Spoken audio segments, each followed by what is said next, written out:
Cowboy coach David Taylor and the Raney Twins have Iowa country confused, sad, crying, whining, all of the emotions that we felt during last year's football season.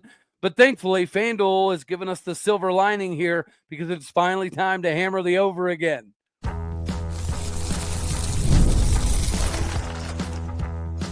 You are Locked On Oklahoma State, your daily podcast on the Oklahoma State Cowboys, part of the Locked On Podcast Network, your team every day. Howdy, y'all, and hello, all. Welcome back to Locked On Oklahoma State, your daily stop for all things Cowboy and Cowgirl related. My name is Cody Stovall. I want to thank you kindly for stopping by to make this your first listen. We're available on all of your podcasting platforms, visually as well on YouTube. Find me personally on X at All-Deo State. Today, we get to roll right into the conversation that will hopefully help all of our bank accounts.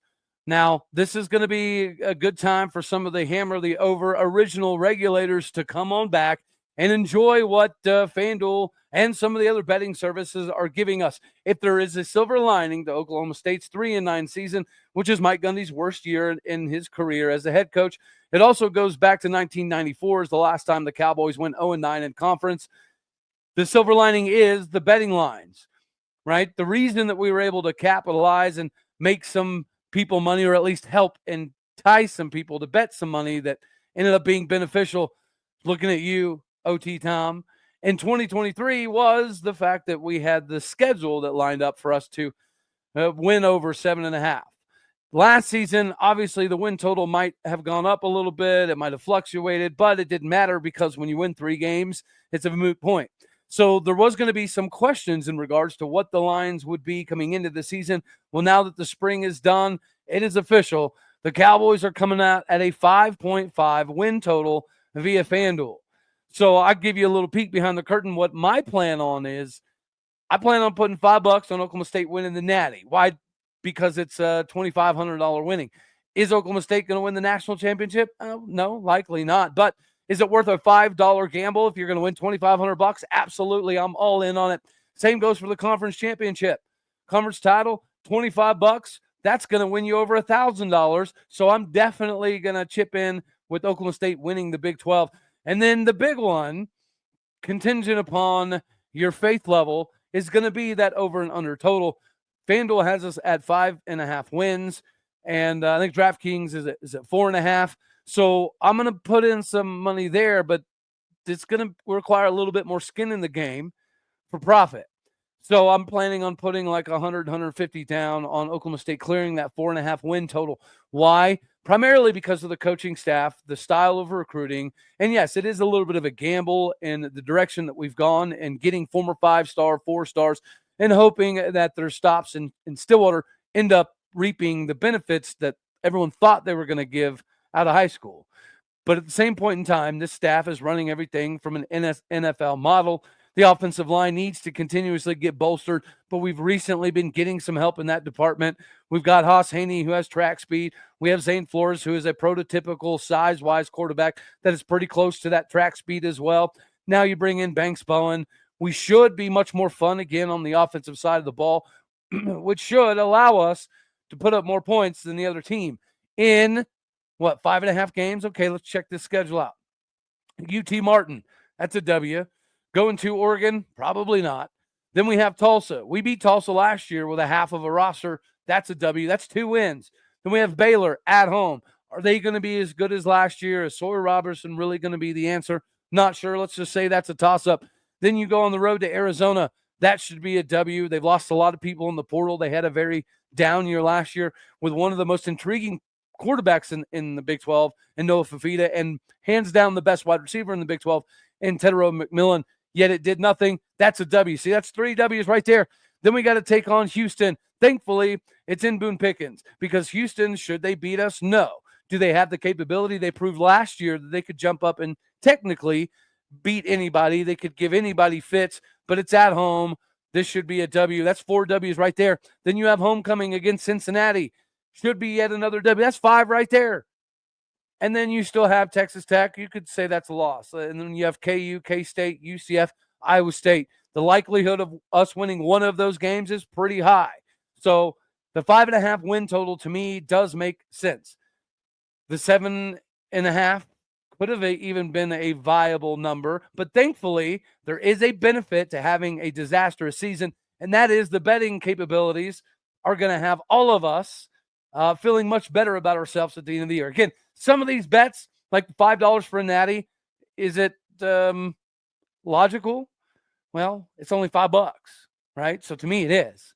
And just like the Big 12 championship, whether you spend $20, $25, if you could make $1,000+, that seems somewhat more manageable because the Big 12 is absolutely crazy. And we have so many new players. We don't know what the team's going to look like. We don't know what the season's going to look like. But what we do know is we've got a staff that is operating significantly different than any time before. And you're seeing the recruiting numbers equal the fact that there's a lot of excitement from the staff currently.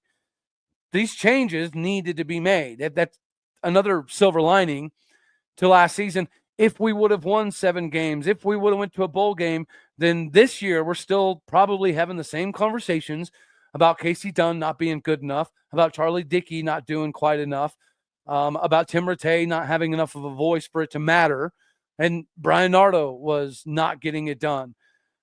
Paul Randolph wasn't getting it done.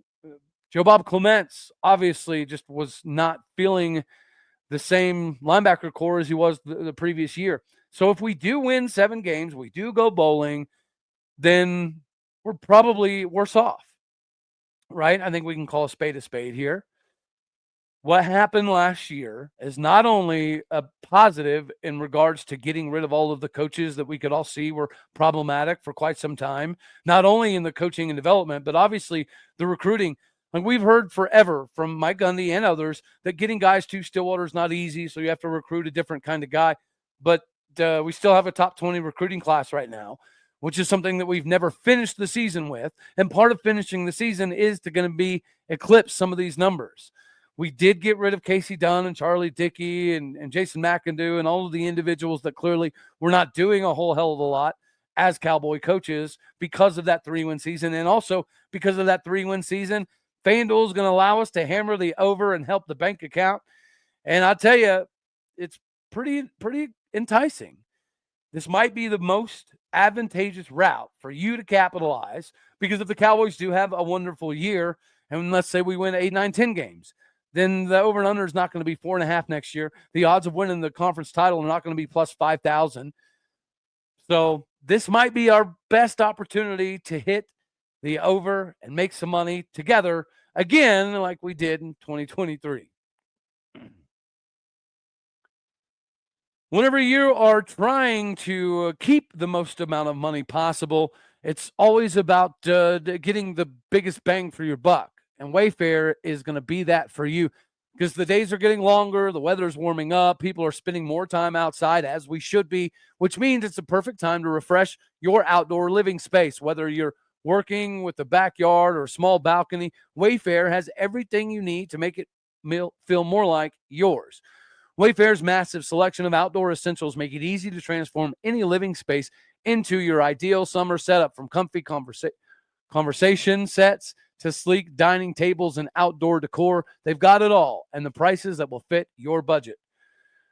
You should be able to love the mix of styles that they offer. Wayfair is going to make it super easy for you to find the pieces that match your vibe without spending a fortune. The delivery is free and hassle-free as well, even for the big stuff. Whether you're entertaining guests or just relaxing solo dolo, shop Wayfair to help you unwind comfortably.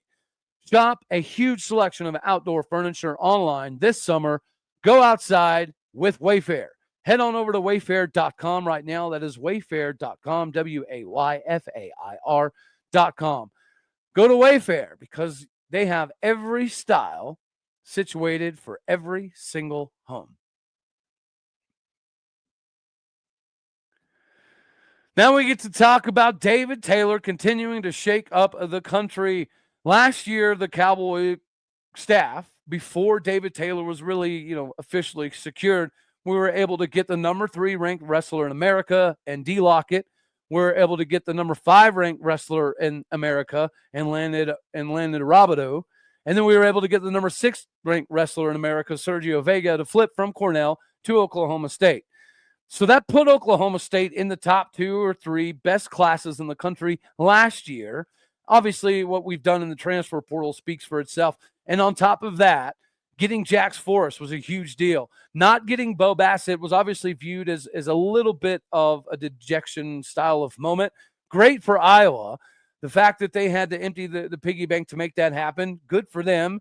And then we go out and get Drayshawn Ross right out of the Iowa Hawkeye backyard to become a Cowboy.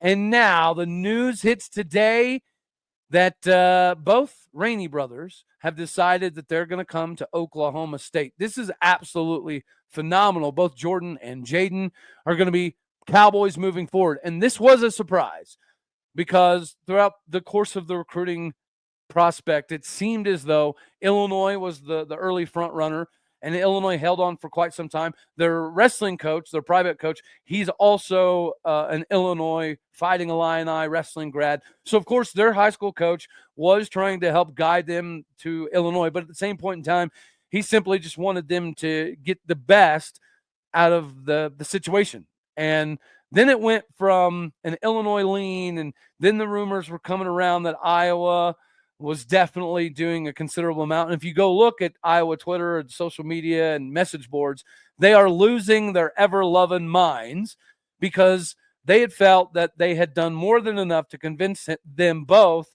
to not take the Illinois route, but to come be Iowa Hawkeyes. So Oklahoma State was an afterthought. And both the Raneys were talking about in their commitment ceremony earlier today that realistically, they had already made their mind up and they had another destination as of a month ago. But in the last 4 weeks, something dramatic shifted.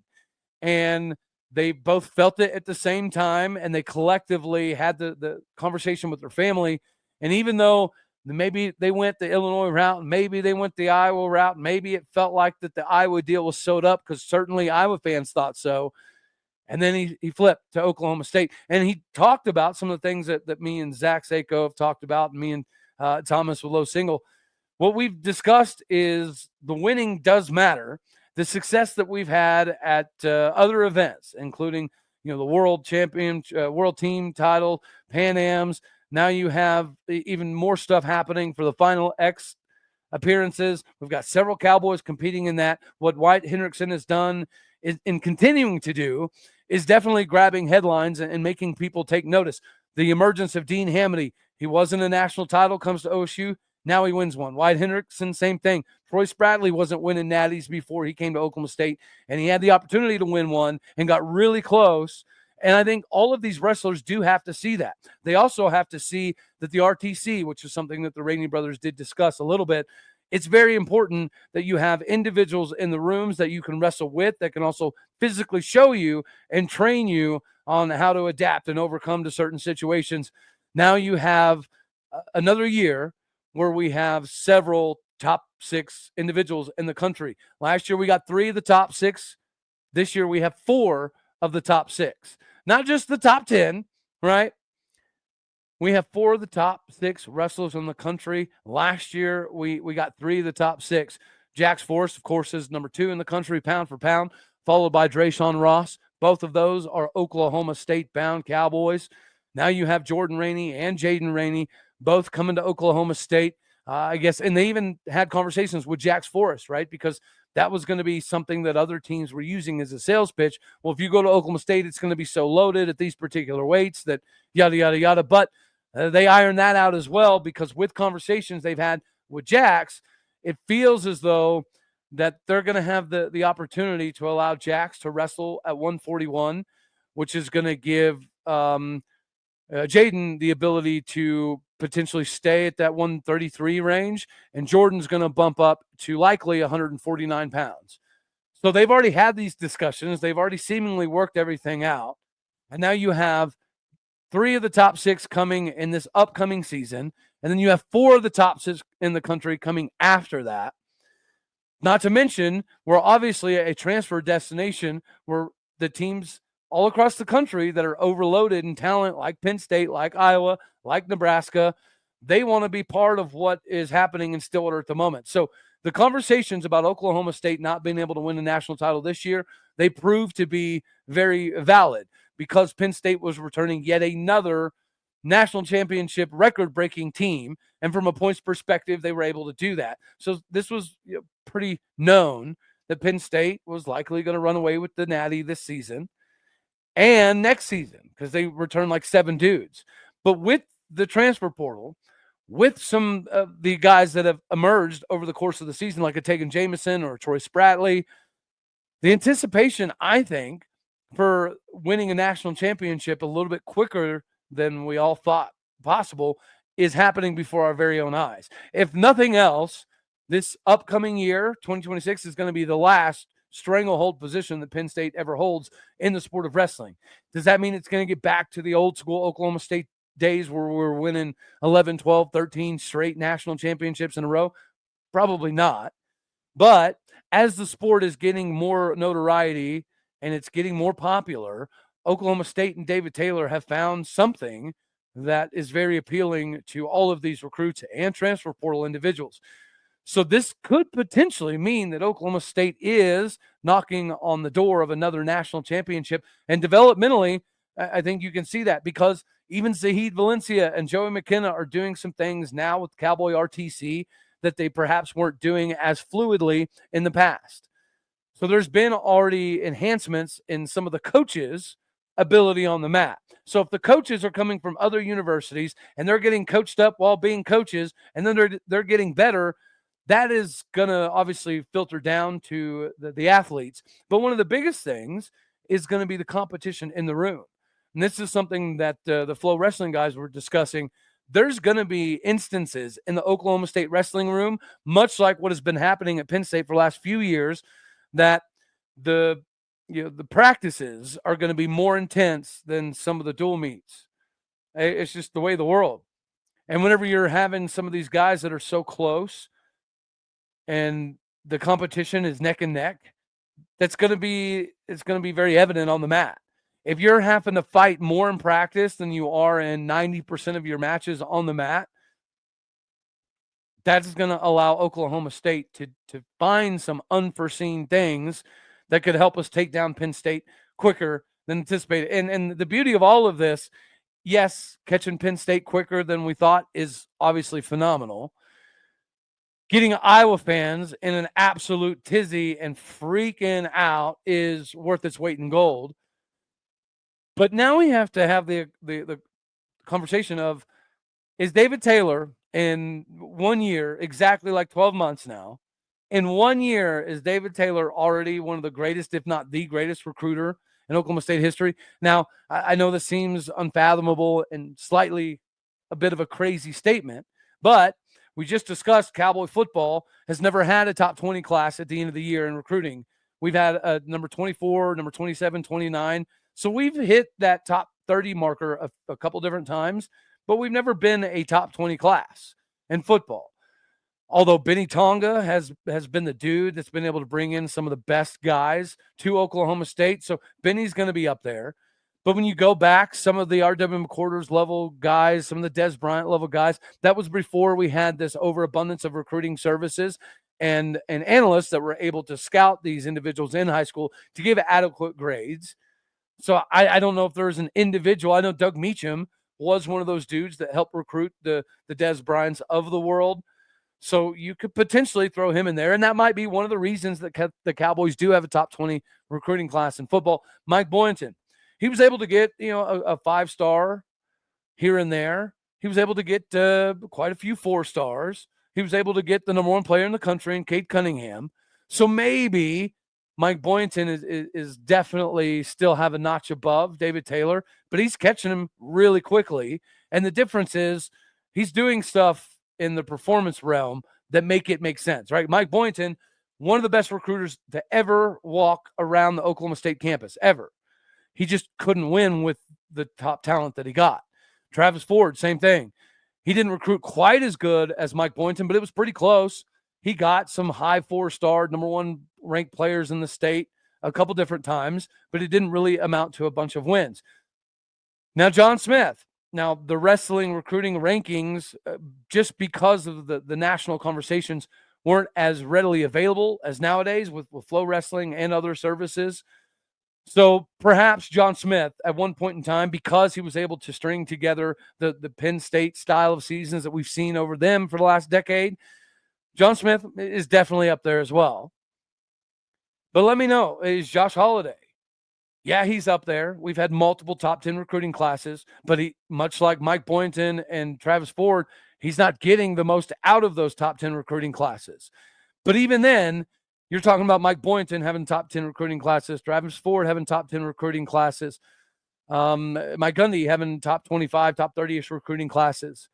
This is different, right? Because these are like all 5 stars. This is 2 years in a row of getting like 6, 7, 5 stars. If there was to be the equivalency of the 5-star, Rivals 247 ratings for wrestling, these would be 5-star gets. Typically, the top 10, top 15 players in all of America are 5 stars in football. So by that metric, you're getting 5-star after 5-star after 5-star after 5-star. Not to mention, you're getting all of these former 5-star transfers as well. So I think it's debatable, of course. And let me know down in the comment section, because I'm sure I'm missing some people. Alan Bratton. But again, the rankings of like the top, rated high school golfers in the country aren't easily obtainable. He does do very well overseas, but I don't know how that correlates to like the 247 rankings, so on and so forth. So let me know down in the comment section for all my fine YouTube folks out here. I'm sure I'm missing something or somebody, but outside of Alan Bratton, I'm having a hard time remembering who has signed this many big-time 5-star level dudes. I'm having difficulty.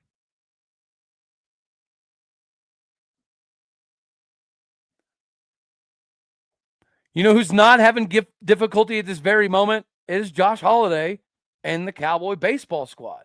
Now, when we started this episode, they were up 6-1. So I'm assuming it's going to be pretty comparable here. Let's check this out on the fly. Cowboy baseball's up 6-1. We're still up 6-1 over the number 2 ranked team in the Big 12, Arizona State, who's got like a 35 and 15 record. So the record that Oklahoma State typically has is the record that Arizona State has. The season that we typically are used to looking at is what Arizona State is doing right now. But we're up right now. And I'm not going to jump out on the, it's going to take a sweep for us to really be in position to do anything. But what this will do, if we can finish this game off and at least beat Arizona 2 out of 3, it means that West Virginia sews up the Big 12 regular season championship. So congratulations to the Mountaineers. 35-18 is the Arizona State record. West Virginia is 40-10. So Mountaineer country is definitely rooting for the Cowboys at this very moment. Third place is TCU at 35-16 overall, followed by KU, 39-14. Who'd have ever thought that would be a conversational piece? That KU baseball has almost 40 W's, followed by Arizona at 34-17. K-State got their stuff together as the season progressed a little bit more. They're at 30-21 overall, followed by Cincinnati, a little bit of a surprise at 29-22 overall. Then our Oklahoma State Cowboys just floating above 500 at 24-22. The beauty of this is we're obviously very safe for making the Big 12 tournament. And there was some conversations being had before today that Oklahoma State really needed to sweep Arizona State, right? A top 25 team that's number 2 in the conference. And then we had to win at least one in the Big 12 tournament. I was more of if you beat Arizona State 2 out of 3, I think we need to make a run in the Big 12 tournament no matter what. Now, there was a recent projection put out that did have us as one of the last 4 in before this Arizona State series. So Oklahoma State name's going to carry some cachet. Josh Holliday, from a recruiting and developmental aspect, historically, is going to garner some support. So it's not going to take a lot for us to creep into the tournament. Clearly, it seems as though the powers that be are going to want Oklahoma State in the tournament. And we do travel well. We do typically put on a good performance. But we are getting hot and late. Thankfully, we do have Avery Ortiz back, right? He's missed, 85% of the season due to injury. We had the Mizzou transfer, Drew Culberson, step in. He did some things, but he was more of a bunting specialist, which the small ball side of the game should not be abandoned just because Avery Ortiz is back in the lineup. But the pitching rotation, the starting pitching is not bad. Middle relief closers are still a little bit of a wild scenario for the Cowboys. And now the Cowgirls, they get to shift gears tomorrow. They take on Indiana in Fayetteville. Yeah, honestly, kind of a rough draw because the Lady Razorbacks might have the best hitter in the country in Bree Ellis. Like, I don't see how we're going to pitch to her. I mean, nobody can pitch to her. Now, I'm sure there's going to be, a top-notch ace that can possibly pitch to her, but I have concerns on how much we need to beat Indiana, all right, and then hope for the best against Arkansas. Talent, not a problem. Clutch hitting, it's a problem. Limiting runs at times, it's a problem. But the Cowgirls have the ability, and they would shock the world if they would take down both Indiana and Arkansas. Should we beat Indiana? Yes. But Arkansas's, I think, number 2 or 3 team in the country, and that Bree Ellis lady, she reminds me of some of the old OU hitters. When I say old, I just mean in the last few years. She would start on some of the best OU hitting rosters of all time. That's how good Bree Ellis is. So we're going to have to face her eventually. So we need to take care of business and get Indiana out of the way. And then Cowboy baseball, I think we need to make a run in Big 12s no matter what happens with Arizona State from a seeding perspective. Then we can dive into the conversation of if we win the Big 12 postseason tournament, then we might host a regional. Not necessarily saying that that's a good thing because hosting has been our arch nemesis recently, but it's a possibility. And winning Big 12 championships, it's what we're here for.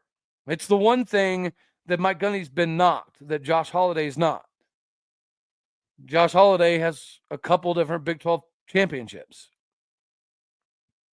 And we might need that again. Now, thankfully, we're going to make the Big 12 tournament because a month ago, it was questionable if we were even going to make it because the bottom couple teams are not invited to the Big 12 tournament. And we were hovering on that line. So it's nice to be above that. It's nice to see David Taylor absolutely making Iowa fans freak out and lose their ever-loving minds by securing the Raney Twins, which, again, a month ago was very unlikely. So the fact that this all came together is absolutely phenomenal.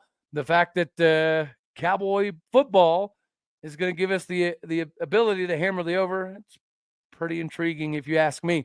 Anywho, that's all we're going to have for this one right here. As always, I love you. God bless. Go Pokes. Thank you for tuning in to make this your first listener on Locked On Oklahoma State. You could be anywhere, so happy you choose to be here. Do me a favor, hit the like button if you liked it, dislike it if you didn't.